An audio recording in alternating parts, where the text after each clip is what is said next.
भरी दोपहर थी। अदालत में रोज की तरह घमाघमी चल रही थी। जज साहब केस दर केस निपटा रहे थे। पेशी पर पेशी हो रही थी। वकील अपने मुवक्किल के हक में दलीलें दे रहे थे। कोर्ट रूम में हर कोई अपने काम में मशगूल था। तभी पुलिस की कस्टडी में एक आरोपी को लाया गया। आम सी बात थी, रोज ऐसा ही होता था। लेकिन किसी को नहीं पता था कि अगले कुछ पल में इस शांत माहौल का क्या हश्र होने वाला है। उसी कोर्ट रूम में भीड़ में एक नौजवान बैठा था, जो पहली नजर में बाकी आम लोगों जैसा ही लगता था। लेकिन उसकी नेवी यूनिफॉर्म और उसकी आंखों की गहराई बता रही थी कि उसके अंदर कोई तूफान पल रहा है। उसके चेहरे पर एक अलग ही ठहराव था, ऐसा ठहराव जो इंसान के अंदर गुस्से और दर्द को छुपाने की कोशिश करता है। जैसे ही आरोपी को अंदर लाया गया, उस नौजवान ने अपनी जेब में हाथ डाला और आंखों से आरोपी को घूरने लगा। कोर्ट रूम में एक पल को सन्नाटा सा छा गया और तभी एक जोरदार आवाज गूंजी। लोगों को समझ ही नहीं आया कि क्या हुआ। नेवी की ड्रेस पहने उस शख्स ने जेब से गन निकालकर आरोपी पर गोलियां बरसा दी थीं। पूरा कोर्ट रूम जैसे जम गया। जज साहब, वकील, पुलिस वाले, हर कोई हक्का बक्का रह गया। कोई कुछ समझ पाता उससे पहले ही आरोपी जमीन पर गिर चुका था। खून का तालाब बन चुका था। आरोपी की वहीं मौत हो गई। तूने मेरी बहन की जिंदगी बर्बाद की थी और अब तू कानून के भरोसे बच जाएगा? नहीं, गोली चलाने वाले ने यह चीखते हुए कहा। इतने में वहां तैनात पुलिसकर्मियों ने भी रिएक्ट किया। उसने भागने की कोशिश की, लेकिन सिक्योरिटी ने भी उस पर फायरिंग कर दी। एक गोली उसके पैर में लगी और वो वहीं जमीन पर गिर पड़ा। उसे तुरंत गिरफ्तार कर लिया गया। पूरा मामला आग की तरह फैल गया। अब हर किसी के दिमाग में एक ही सवाल था, आखिर मारा गया ये व्यक्ति कौन था और इस नौजवान ने ऐसा कदम क्यों उठाया? ये कहानी है उन दिनों की, जब 1980 और 90 के दशक में मुंबई का अंडरवर्ल्ड धीरे धीरे अपने सबसे खौफनाक दौर में दाखिल हो रहा था। मुंबई का अपराध जगत अब सिर्फ पैसों और वसूली तक सीमित नहीं रह गया था। अब ये खून और गोलियों के रास्ते पर उतर आया था। उसी दौर में करीम लाला और उसका पठान गैंग पूरे अंडरवर्ल्ड पर राज करता था। पूरे शहर में उसकी तूती बोलती थी। पुलिस भी कई बार चाहकर कुछ नहीं कर पाती थी। लोग डर के साए में जीते थे और अदालतें भी अब सुरक्षित नहीं रही थीं। इस वारदात ने पूरे सिस्टम को हिलाकर रख दिया था। अब सिर्फ ये जानना बाकी था कि इस नौजवान ने कानून अपने हाथ में क्यों लिया। क्या उसे इंसाफ मिला था या वो इंसाफ पाने की आखिरी कोशिश कर रहा था? इन सवालों का जवाब आपको मिलेगा आज की इस पूरी कहानी में। तो जुड़े रहिए और वीडियो को अंत तक जरूर देखिए। आपको क्या लगता है, क्या ये सही था? क्या ऐसा कदम उठाना किसी को इंसाफ दिला सकता है? नीचे कमेंट में जरूर बताइए। पठान गैंग की छांव में मस्तान मियां का कारोबार धीरे धीरे फैलता जा रहा था। उनका नाम मुंबई के अंडरवर्ल्ड में एक बड़े शख्सियत के तौर पर उभर रहा था। इस सफर में उनके साथ थे वर्धा राजन मुदलियार, जो धारावी जैसे इलाके में अपनी आपराधिक गतिविधियों को अंजाम दे रहे थे। ये तीनों लोग अंडरवर्ल्ड में अपनी अपनी ताकत के मुताबिक इलाकों में बंटे हुए थे और हर एक के पास ऊंचे तंत्रों तक पहुंच थी। इस वजह से आम आदमी की परेशानियों से इनका कोई मतलब नहीं था। जो सिस्टम में बैठे थे, उन्हें इनकी तरफ से हिस्सा मिल जाता था और बदले में वे इनकी मदद करते थे। मुंबई के अंडरवर्ल्ड में इनका काला कारोबार चलता था। हफ्ता वसूली, सट्टा, जुआ, शराब का अवैध व्यापार, वेश्यावृत्ति, ड्रग्स रैकेट, नशीली दवाइयां, सोने और विदेशी माल की तस्करी जैसे अपराध एक से बढ़कर एक थे। सब कुछ ठीक चल रहा था, लेकिन जैसे जैसे सालों का पहिया घूमा और ये तीनों अंडरवर्ल्ड के पुराने खिलाड़ी धीरे धीरे बुजुर्ग हो गए, नए चेहरे सामने आने लगे। साल 1980 के आसपास मुंबई अंडरवर्ल्ड की गली में अब नए ताजे लोग आ चुके थे। इस बदलाव के बीच सबसे ज्यादा खतरनाक थे करीम लाला के परिवार के सदस्य। करीम लाला की मौत के बाद उनकी कुर्सी लेने के लिए ये लोग तैयार थे। ये समझते थे कि मुंबई अंडरवर्ल्ड की पूरी सत्ता उनके पिता की है और उन्हें यह बिना किसी मेहनत के मिल जाएगी। लेकिन यह दुनिया किसी सल्तनत जैसी नहीं थी। यहाँ वही सुल्तान बनता था जो दूसरों को मारकर अपना रास्ता साफ कर लेता था। मुंबई अंडरवर्ल्ड में अब नए लोग जन्म ले रहे थे और उनमें से एक नाम था इब्राहिम ब्रदर्स का। इस जोड़ी में सबसे आगे थे साबिर कास्कर, जो अपने छोटे भाई दाऊद इब्राहिम के साथ मिलकर अपराध की दुनिया में अपना सिक्का जमाने की कोशिश कर रहे थे। साबिर कास्कर के उभरते हुए नाम ने पठान गैंग के लोगों को परेशान कर दिया था। यार, ये साबिर कास्कर तो किसी से कम नहीं है। ध्यान रखना, अब ये हमारा मुकाबला करने आया है। एक दिन पठान गैंग के एक सदस्य ने दूसरे से कहा, इसका नाम ही नहीं, काम भी बढ़िया है, अब इसे हल्के में मत लेना। ये थे वो दिन जब अंडरवर्ल्ड की दुनिया नई दिशा में बढ़ रही थी और नए खिलाड़ियों के संघर्ष ने सबको एक नई कहानी सुनाई। साबिर और दाऊद मुंबई के अंडरवर्ल्ड में अपना नाम और दायरा बढ़ाने के लिए लगातार काम कर रहे थे। वह जानबूझकर पठान गैंग से टकरा रहे थे ताकि खुद को उनके सामने साबित कर सकें और उनका रुतबा बढ़ सके। शुरुआत तो बस छोटी सी थी, दूसरे को नीचा दिखाने का सिलसिला, जिसमें एक दूसरे के माल पर कब्जा जमाना था। एक बार पठान गैंग का जो माल दूसरी जगह सप्लाई होने जाना था, दाऊद और उसके साथियों ने मिलकर उस माल को हथिया लिया। बस यही छोटा सा कदम था जिसने दाऊद की हिम्मत को इतना बढ़ा दिया कि वह अब पठान गैंग के छोटे लड़कों के साथ भी मारपीट करने लगा। इससे दोनों गैंगों के बीच छोटे छोटे झगड़े शुरू हो गए, जो धीरे धीरे और बड़े होते गए, और फिर वही झगड़े एक दिन खूनी गैंगवार में बदलने लगे। ये हालात अब बेकाबू हो रहे थे और ये स्थिति हाजी मस्तान से बर्दाश्त नहीं हो पा रही थी। आखिरकार मस्तान ने कदम बढ़ाया। वह समझ गया था कि अगर यह लड़ाई इसी तरह जारी रही तो दोनों गैंग्स का नुकसान तय था। इसलिए उसने दाऊद और साबिर को अपनी तरफ से शांत करने की ठानी। उन्होंने एक मीटिंग बुलाई जिसमें पठान गैंग के लोग भी शामिल हुए। इस मीटिंग में कुरान की कसम खाकर यह तय किया गया कि अब से कोई भी एक दूसरे से झगड़ा नहीं करेगा। सब लोग अपने अपने काम में लगे रहेंगे और एक दूसरे के रास्ते में नहीं आएंगे। देखो भाई, ये अब हमारी असलियत नहीं है। हमें अपना काम करना है, लेकिन एक साथ मिलकर। अगर हम लड़ते रहे तो कोई नहीं बचेगा। हाजी मस्तान ने मीटिंग में सबको समझाया, अब से कोई नहीं चुपके से किसी के काम में दखल देगा। सबको अपना अपना काम करना है। यह कसम खाने के बाद दोनों गैंग्स ने एक शांति की राह पकड़ ली और उनका आपसी झगड़ा अब किसी बड़े संकट का रूप नहीं ले सका। यह कहानी उस समय की है जब मुंबई के अंडरवर्ल्ड में दो गैंग्स के बीच खतरनाक जंग छिड़ी हुई थी। एक तरफ था पठान गैंग, जिनका पहले से ही शहर पर मजबूत पकड़ थी, और दूसरी तरफ था दाऊद इब्राहिम का उभरता हुआ साम्राज्य। पठान गैंग के कुछ लोग दाऊद से खुन्नस पालकर उसे अपनी जड़ी बूटी समझ रहे थे, क्योंकि उनका मानना था कि यह नवयुवक मुंबई के अंडरवर्ल्ड पर कब्जा करने की पूरी ताकत रखता है। वहीं दाऊद के लिए यह सही मौका था। अपने दुश्मनों को निपटाकर वह पूरे मुंबई अंडरवर्ल्ड का राजा बन सकता था। दोनों गैंग्स के बीच खून खराबा बढ़ता गया और जल्द ही यह लड़ाई बदले की आग में तब्दील हो गई। अब आगे क्या हुआ, यह बहुत ही दिलचस्प मोड़ था। एक रात साल 1981 की, दाऊद का बड़ा भाई साबिर कास्कर अपनी गर्लफ्रेंड चित्रा के साथ लॉन्ग ड्राइव पर निकला था। साबिर को इस बात का कोई अंदाजा नहीं था कि उस रात उसके साथ क्या होने वाला है।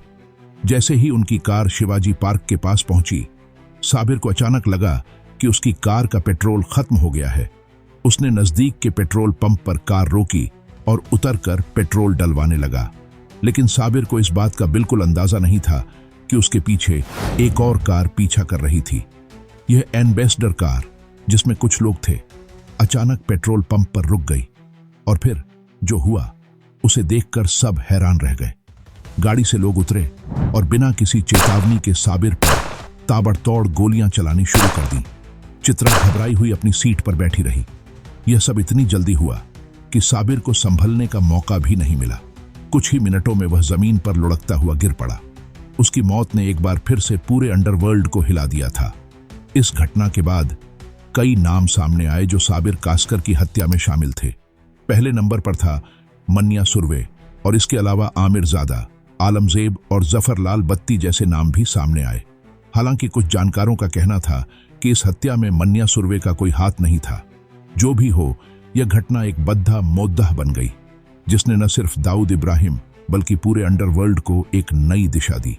दोस्तों, वीडियो में आगे बढ़ने से पहले हमारे नए दोस्तों से एक गुजारिश है कि अगर आपने अभी तक हमारे चैनल को सब्सक्राइब नहीं किया है तो सब्सक्रिप्शन का बटन दबाकर नोटिफिकेशन बेल को भी जरूर ऑन कर लीजिए, ताकि हमारे आने वाले नए वीडियो आप बिना किसी रुकावट के देख सकें। अब बात करते हैं उस भयानक वक्त की जब दाऊद इब्राहिम के भाई साबिर कास्कर की मौत हो चुकी थी। इसके बाद तो जैसे पूरा अंडरवर्ल्ड ही खामोश हो गया। सारे एक्टिव लोग अचानक से डीएक्टिव हो गए और अंडरग्राउंड चले गए। क्योंकि सभी को यह बात अच्छी तरह से पता थी कि अब बदला लेने की बारी दाऊद इब्राहिम की थी। जब वह नाराज होता है तो खून की नदियां बहा देता है, और अब तो मामला उसका अपना भाई मारा गया था। यह तो तय था कि वह इसका बदला जरूर लेगा। और फिर जैसा कि सबको उम्मीद थी, दाऊद इब्राहिम ने अपने भाई की मौत का बदला लिया। जिस तरीके से दाऊद ने बदले की आग में आमिर ज़ादा की हत्या की, वह भी एक खतरनाक इतिहास बन गया। आमिर ज़ादा पठान गैंग का अहम आदमी था, जो अंडरवर्ल्ड में दाऊद और साबिर कास्कर के बढ़ते प्रभाव से परेशान था। उसे यही डर था कि अगर ये दोनों और ताकतवर हो गए तो उसका असर पठान गैंग पर पड़ेगा। वह एक समय का बड़ा डॉन था और उसकी हिम्मत और ताकत से लोग उसकी बहुत इज्जत करते थे। आमिर ज़ादा की कहानी को समझने से पहले थोड़ा वक्त पलटते हैं, जब हाजी मस्तान जेल से बाहर आया था। जेल से बाहर आने के बाद हाजी मस्तान ने एक नए मोड़ पर कदम रखा और वरदराजन मुदलियार को अपने साथ मिला लिया। इसके बाद वरदराजन माटुंगा स्टेशन के पास होने वाले गणेश पंडालों में बहुत एक्टिव हो गया। पहले लोग उसे एक धार्मिक आदमी के तौर पर पहचानते थे, लेकिन जैसे जैसे समय बीतता गया उसकी ताकत भी बढ़ती गई और गणेश पंडालों में पैसे का असर भी दिखने लगा। यहां तक कि जब आप नायक, दयावान और अग्निपथ जैसी फिल्में देखते हैं तो ये सारी फिल्में दरअसल वरदराजन मुदलियार की जिंदगी से प्रेरित थीं। खासकर जब आप अमिताभ बच्चन का अलग अंदाज और डायलॉग डिलीवरी स्टाइल देखते हैं तो वह स्टाइल पूरी तरह से वरदराजन का ही था। यही वो तरीका था जिसे अमिताभ ने अपनी फिल्म में कॉपी किया। हाजी मस्तान की कहानी भी बड़ी दिलचस्प है। सोने और चांदी की स्मगलिंग के मामले में वह काफी आगे निकल चुका था। हिंदुस्तान से जो सोना और चांदी मस्तान बाहर भेजता था वह पूरी तरह से भरोसेमंद माना जाता था। खासकर चांदी के मामले में तो यह तक कहा जाता था कि हाजी मस्तान जो भी चांदी स्मगल करके भेजता था वह बेहद प्योर होती थी। उसकी चांदी की इस प्योरिटी के कारण ही उसे मस्तान की चांदी कहा जाता था। जब हाजी मस्तान फायदे का धंधा करने में सफल हो रहा था तो उसने मुंबई के मालाबार हिल में एक शानदार घर बनवाया। उस घर की आलीशानता को देखकर हर कोई हैरान रह जाता था। इसके साथ ही उसने महंगी महंगी कारें भी खरीदी और खुद को आलीशान जिंदगी जीने का पूरा मौका दिया। अब मस्तान की जिंदगी में एक और बड़ा मोड़ आया जब उसने मद्रास, अब चेन्नई की रहने वाली साहिब बीवी से शादी की। इस शादी से हाजी मस्तान को 3 बेटियां हुईं, जिनके नाम शमशाद, कमरुन्निसा और मेहरुन्निसा थे। लेकिन जहां मस्तान का कारोबार बढ़ रहा था वहीं उसे पुलिस से भी पंगा लेना पड़ा। पुलिस ने उसे 2 बार गिरफ्तार किया, एक बार साल 1974 में और दूसरी बार 75 में। फिर भी मस्तान की जिंदगी में इन मुश्किलों का कोई खास असर नहीं पड़ा और वह अपना धंधा चलता रहा। साल 1975 में जब हाजी मस्तान दूसरी बार जेल से बाहर आया तो उसने अपने पुराने रास्तों से तौबा कर ली। तस्करी का कारोबार छोड़कर उसने रियल एस्टेट का बिजनेस शुरू किया और धीरे धीरे वह पुराने धंधों से पूरी तरह से दूर हो गया। इधर मुंबई में पुलिस अफसर यादव राव पवार ने फैसला कर लिया था कि वह किसी भी कीमत पर वरदराजन मुदलियार के क्राइम सिंडिकेट को तबाह कर देंगे और उसे मुंबई छोड़ने पर मजबूर कर देंगे। यह संकल्प उन्होंने पूरा किया और वरदराजन मुदलियार को आखिरकार मुंबई छोड़नी पड़ी, जिसके बाद वह वापस मद्रास, अब चेन्नई चला गया। कुछ समय बाद मद्रास में ही उसकी मृत्यु हो गई।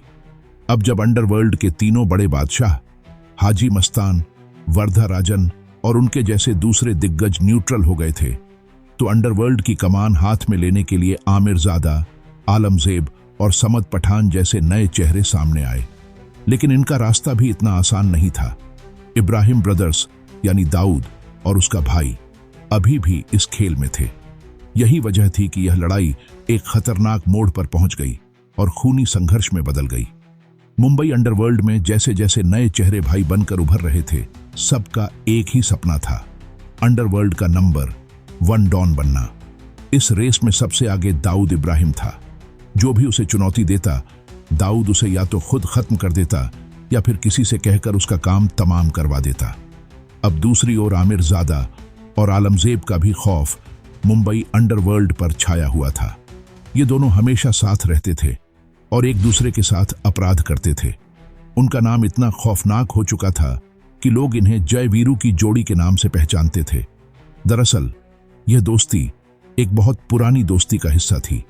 आमिर ज़ादा और आलमजेब के पिताजी भी बहुत अच्छे दोस्त थे। और यह दोनों अपनी दूसरी पीढ़ी में उस दोस्ती को निभा रहे थे। आमिर ज़ादा का पिता नवाब खान पठान था, जो आलमजेब के पिता का जिगरी यार था। शुरुआती दिनों में आमिर ज़ादा और आलमजेब ने छोटी मोटी चोरियां की थीं, लेकिन फिर उन्होंने अपनी आपराधिक सिंडिकेट बनाई और अंडरवर्ल्ड में अपनी पहचान बनाई। ये वही वक्त था जब दाऊद इब्राहिम भी अपने भाई के साथ मिलकर छोटे मोटे अपराध करता था। ये सब कुछ साल 1980 में मुंबई में राशिद का नाम बड़ा था। राशिद स्मगलिंग के धंधे में बेताज बादशाह था और उसे यह लगता था कि उसका कोई दुश्मन नहीं है। वह सोचता था कि उसका साम्राज्य कभी नहीं टूटेगा। लेकिन राशिद को नहीं पता था कि आमिर ज़ादा और आलमजेब जैसे दो शैतानों की नज़र अब उस पर पड़ चुकी थी। ये दोनों कोई भी वक्त राशिद का खेल खत्म कर सकते थे या फिर उसे किडनैप भी कर सकते थे। एक दिन राशिद को उसके अड्डे से उठा लिया गया। उसे उठाने वाले और कोई नहीं बल्कि आमिर ज़ादा और आलमजेब थे। उन्होंने उसे एक सुनसान जगह पर ले जाकर बंधक बना लिया, फिर उससे पैसे की मांग की। राशिद, जो कि पहले इन दोनों से डरने का नाम नहीं ले रहा था, अब खुद को पूरी तरह से निस्सहाय महसूस कर रहा था। उसने इन दोनों से वादा किया, तुम मुझे छोड़ दो, मैं तुम्हें जितना पैसा चाहिए दे दूंगा। उस वादे पर विश्वास करते हुए आमिर ज़ादा और आलमजेब ने राशिद को छोड़ दिया। लेकिन राशिद का मन अब बदले की आग में जलने लगा था। उसने ठान लिया कि वह अपनी बेइज्जती का हिसाब लेगा और फिर उसने दाऊद इब्राहिम के गैंग से संपर्क किया। राशिद ने दाऊद से सीधे तौर पर कहा, तुम अमीर ज़ादा और आलमजेब का काम तमाम कर दो, बदले में मैं तुम्हें जितना पैसा चाहिए दे दूंगा। उस समय दाऊद इब्राहिम को अपने गैंग को चलाने के लिए फाइनेंशियल सपोर्ट की जरूरत थी, तो उसने राशिद से हाथ मिला लिया। अब आमिर ज़ादा और आलमजेब की उल्टी गिनती शुरू हो गई थी। कुछ समय बाद आमिर ज़ादा और आलमजेब ने देखा कि राशिद उन्हें पैसा देने के लिए नहीं आया। यह देखकर दोनों को गुस्सा आ गया और उन्होंने राशिद को एक बार फिर से ढूंढने की शुरुआत की। एक दिन ऐसा हुआ कि उनका सामना दाऊद इब्राहिम से हुआ। जब उन्होंने देखा कि राशिद दाऊद की गाड़ी में बैठा हुआ है, तो उनकी बुरी तरह से दुश्मनी शुरू हो गई और इसी के साथ दाऊद इब्राहिम और पठान गैंग के बीच दुश्मनी और भी खतरनाक मोड़ पर पहुंच गई। एक दिलचस्प बात यह थी कि आमिर ज़ादा के पिता नवाब खान ने भी दाऊद इब्राहिम और पठान गैंग के बीच लड़ाई बढ़ाने की पूरी कोशिश की थी। उसने पठान गैंग के लड़कों को दाऊद के खिलाफ उकसाया था। नवाब खान चाहता था कि इलाके में केवल पठान गैंग का ही दबदबा हो। वह दाऊद इब्राहिम और उसके भाइयों से बहुत चिढ़ा हुआ था। इसका नतीजा यह हुआ कि दोनों गैंग्स के बीच दुश्मनी और भी गहरी हो गई। फिर आई वह रात जब दाऊद इब्राहिम के बड़े भाई साबिर कास्कर की मुंबई के शिवाजी पार्क के पास स्थित पेट्रोल पंप पर हत्या कर दी गई। जैसा कि हम पहले ही बता चुके हैं, इस हत्या का आरोप आमिर ज़ादा, आलमजेब और जफरलाल बत्ती पर था। साबिर कास्कर की हत्या के बाद ये हत्यारे दाऊद इब्राहिम के घर पर पहुंचे और वहां गोलीबारी शुरू कर दी। उस समय खालिद पहलवान भी वहां मौजूद था। उसने सबसे पहले गेट बंद किया और जवाबी फायरिंग शुरू कर दी। दाऊद इब्राहिम भी उस समय घर पर था और उसने भी बाहर निकलकर फायरिंग करने की कोशिश की, लेकिन उसे रोक लिया गया। इसके बाद इन लोगों के जाने के बाद दाऊद इब्राहिम और उसकी पूरी गैंग एक्शन मोड में आ गई। उनका उद्देश्य अब सिर्फ एक था, पठान गैंग को खत्म करना। लेकिन आमिर ज़ादा और आलमजेब अपने लड़कों के साथ पहले ही भाग चुके थे। अब दाऊद ने अपना पहला टारगेट आमिर ज़ादा को बनाया। दाऊद इब्राहिम को बचकर निकलते देख आमिर ज़ादा और आलमजेब की आंखों में खून उबालने लगा। उनकी योजना थी कि अब इस दाऊद इब्राहिम को खत्म कर दिया जाए ताकि उनका रास्ता पूरी तरह से साफ हो जाए। सोचने पर उन्होंने एक खतरनाक प्लान तैयार किया। दाऊद को नागपाड़ा पुलिस स्टेशन के एक पुराने केस में जमानत मिली थी, लेकिन एक शर्त थी, उसे हर हफ्ते नागपाड़ा पुलिस स्टेशन में हाजिरी लगानी पड़ती थी। एक दिन जब वह पुलिस स्टेशन से हाजिरी लगाने के बाद बाहर निकला तो उसकी किस्मत कुछ और ही कहानी कहने वाली थी। सामने वाली बिल्डिंग में आमिर ज़ादा अपनी बंदूक लेकर चुपके से बैठा था। दाऊद इब्राहिम जैसे ही उसकी नजरों के सामने आया, आमिर ज़ादा ने अपने निशाने पर उसे लिया और गोली चला दी। गोली दाऊद की जांघ में लगी। दाऊद को इस अचानक हुए हमले से संभलने का मौका नहीं मिला। उसके साथ खालिद पहलवान था, जिसने तुरंत सिचुएशन को समझा और दाऊद को खींचकर वहां से बाहर ले आया। दूसरी तरफ आमिर ज़ादा भी जल्दी से वहां से अपनी जान बचाकर भाग खड़ा हुआ, लेकिन उसने अच्छे से यह समझ लिया था कि उसने जो किया वह एक सांप को सिर्फ घायल करने जैसा था, उसे खत्म नहीं किया। जान बचाकर भागने के बावजूद आमिर ज़ादा जानता था कि दाऊद इब्राहिम का खेल अभी खत्म नहीं हुआ है, यह तो बस शुरुआत थी। आमिरजादा और आलमजेब दोनों अंडरग्राउंड हो चुके थे और एक लंबे वक्त से पुलिस और दुनिया की नजरों से दूर अपनी जिंदगी जी रहे थे। साल 1982 में अमिताभ बच्चन की एक फिल्म आई थी, शक्ति, जिसमें दिलीप कुमार भी नजर आए थे। फिल्म के रिलीज होते ही दोनों ने सोचा कि इसे देखना तो बनता है। जब उन्होंने थिएटर में फिल्म देखी और फिर लोगों का रिस्पांस देखा तो उनकी आंखों में एक अलग ही चमक आ गई। फिल्म की सफलता को देखकर उनका मन कुछ और ही करने को करने लगा।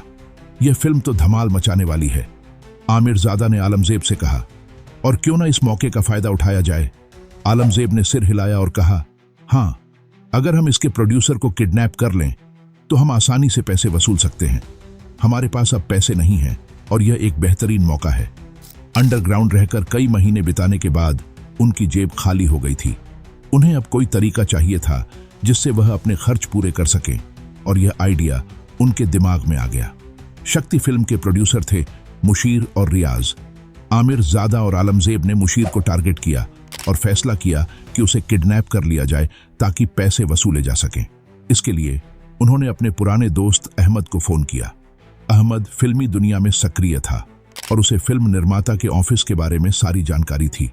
अहमद ने उन दोनों को मुशीर और रियाज के ऑफिस का एड्रेस दे दिया। अब उनका अगला कदम था उन दोनों के बारे में सारी जानकारी जुटाना। कितने बजे ऑफिस आते हैं, कब घर जाते हैं, कौन सा रास्ता अपनाते हैं। जब उन्होंने पूरी जानकारी हासिल कर ली तो अब बस मौके का इंतजार था। एक दिन मुशीर अपने दोस्त हरीश के साथ कहीं जा रहे थे। उनकी गाड़ी का पीछा कर रही थी एक और गाड़ी, जिसमें आमिरजादा, आलमजेब और लंबू शहजादा बैठकर उन दोनों के हर कदम पर नजर रखे हुए थे। अब हम उन दोनों को अपना खेल दिखाएंगे, आमिरजादा ने गहरी सांस लेते हुए कहा। बस मौका सही चाहिए। कुछ देर बाद मुशीर ने हरीश को एक जगह पर ड्रॉप किया और फिर अकेला चल पड़ा। उसी वक्त कुछ बदमाशों ने मुशीर की गाड़ी पर काबू पा लिया और उसे किडनैप कर अपने अड्डे पर ले गए। वहां उसे बंद कर दिया। मुशीर ने उन बदमाशों की हर एक हरकत को ध्यान से नोट किया, साथ ही यह भी समझने की कोशिश की कि वे उसे कहां ले जा रहे थे। फिर उन बदमाशों ने मुशीर से पैसे की मांग की, मगर मुशीर ने साफ मना कर दिया। इस पर उन्होंने उसे इतनी बुरी तरह मारा कि आखिरकार मुशीर को मजबूर होकर पैसे देने के लिए राजी होना पड़ा। उन बदमाशों ने मुशीर से 20 लाख रुपए की डिमांड की थी। मुशीर ने किसी तरह अपने दोस्त हरीश को फोन करके 2 लाख रुपए का इंतजाम किया। बाकी के 18 लाख वह बाद में देने का वादा कर चुका था। इसके बाद आमिरजादा और आलमजेब ने मुशीर को छोड़ दिया। बाहर आकर मुशीर का दिल धड़क रहा था, क्योंकि अब भी उसे 18 लाख रुपए और देने थे। उसने अपनी परेशानी दिलीप कुमार को बताई और दिलीप ने मुशीर को Mumbai police commissioner Julio Ribeiro के पास ले जाने का फैसला किया। मुशीर, अब घबराने की कोई बात नहीं है, सब ठीक हो जाएगा, दिलीप कुमार ने उसे सांत्वना देते हुए कहा। मुशीर सिर्फ सिर झुकाकर सुनता रहा, क्योंकि उसे नहीं पता था कि आगे क्या होने वाला था। मुशीर के मन में लाखों सवाल थे, लेकिन उस वक्त एक ही ख्याल था कि वह कैसे इन बदमाशों से अपनी जान और अपने पैसे बचाएगा। मामला पुलिस तक पहुंच चुका था और अब पुलिस ने अपनी जांच की दिशा पूरी तरह से बदल दी थी। जल्द ही पुलिस को अमीरजादा के ठिकाने के बारे में जानकारी मिल गई, लेकिन जब पुलिस ने वहां रेड मारी तो उस समय तक आमिरजादा और आलमजेब गुजरात भाग चुके थे। उस समय गुजरात में अब्दुल लतीफ का दबदबा था। अब्दुल लतीफ की मदद से आलमजेब और आमिरजादा अहमदाबाद के कालूपुर इलाके में अंडरग्राउंड हो गए थे। हालांकि पुलिस के मुखबिर लगातार इन दोनों की तलाश में थे। एक दिन पुलिस को मुखबिरों से सूचना मिली और उन्होंने अहमदाबाद में इन दोनों को पकड़ लिया। वहीं दाऊद इब्राहिम पूरी तरह से अमीरजादा के लिए अपनी रणनीति तैयार कर चुका था। उसकी योजना थी कि वह आमिरजादा को अदालत में जज के सामने गिरफ्तार करवाए, ताकि वह सख्त सजा पा सके। इसके लिए उसे एक ऐसे इंसान की जरूरत थी जो बेहद दिलेर और पागलपन की हद तक साहसी हो। उसकी तलाश खत्म हुई डेविड परदेसी पर। डेविड, जो मुंबई के तिलक नगर का रहने वाला था, महज 22 साल का एक लड़का था। उसकी आंखों में एक खतरनाक चमक थी और वह इस काम के लिए तैयार था। लेकिन डेविड को यह नहीं बताया गया था कि उसका काम क्या होने वाला है। उसे सिर्फ यह कहा गया था कि वह एक खास काम करेगा और उस काम के बदले उसे कुछ बड़ा मिलेगा। यह कहानी न सिर्फ एक अपराध की, बल्कि उस साजिश की भी है जो एक छोटे से शहर से लेकर देश के बड़े बड़े ठिकानों तक फैल जाती है। जैसे ही पुलिस ने अमीरजादा और आलमजेब को गिरफ्तार किया, वैसे ही दाऊद ने अपनी पूरी ताकत से अपना काम शुरू किया था। आखिरकार वो दिन आ ही गया जब आमिरजादा को सेशन कोर्ट में पेश किया जाना था। पुलिस की टीम उसे लेकर कोर्ट के लिए निकली और इसाक बागवान ने टीम की कमान संभाल रखी थी। आमिरजादा के साथ पुलिस वाले कोर्ट की सीढ़ियां चढ़ रहे थे। तभी वहीं नेवी की ड्रेस में डेविड परदेसी खड़ा नजर आया। दाऊद के आदमी ने डेविड को इशारा किया और बताया कि यही वो शख्स है जो आमिरजादा का काम तमाम करेगा। प्लान के मुताबिक आमिरजादा को जब कोर्ट रूम में खड़ा किया जाएगा तो डेविड को खिड़की से कूदकर बाहर निकलना था। पुलिस को पता नहीं चलना चाहिए था ताकि डेविड बच सके। पुलिस टीम आमिरजादा को कोर्ट तक लेकर पहुंची और उसे कटघरे में खड़ा किया गया। उसी वक्त डेविड परदेसी ने अपने टारगेट को देखा, पिस्तौल निकाली और एक झटके में फायर कर दिया। गोली सीधे आमिरजादा को लगी और उसकी वहीं मौत हो गई। फायरिंग के बाद डेविड बाहर निकलने की कोशिश करता है, लेकिन इसाक बागवान और उनकी टीम पहले ही सतर्क थे। इसाक ने उसे दौड़ते हुए देखा और बिना देर किए डेविड के पैर में गोली मार दी। डेविड अब भाग नहीं पाया और पुलिस ने उसे पकड़ लिया। तो इस तरह मुंबई अंडरवर्ल्ड के एक बड़े नाम आमिरजादा का अंत हुआ और वह अपने ही किए गए कामों का शिकार बन गया। अगर आपको यह वीडियो पसंद आया हो तो इसे लाइक कीजिए और अपने दोस्तों के साथ जरूर शेयर करें। हमें कमेंट में बताइए कि आप इस कहानी के बारे में क्या सोचते हैं। जय हिंद, जय भारत, वंदे मातरम।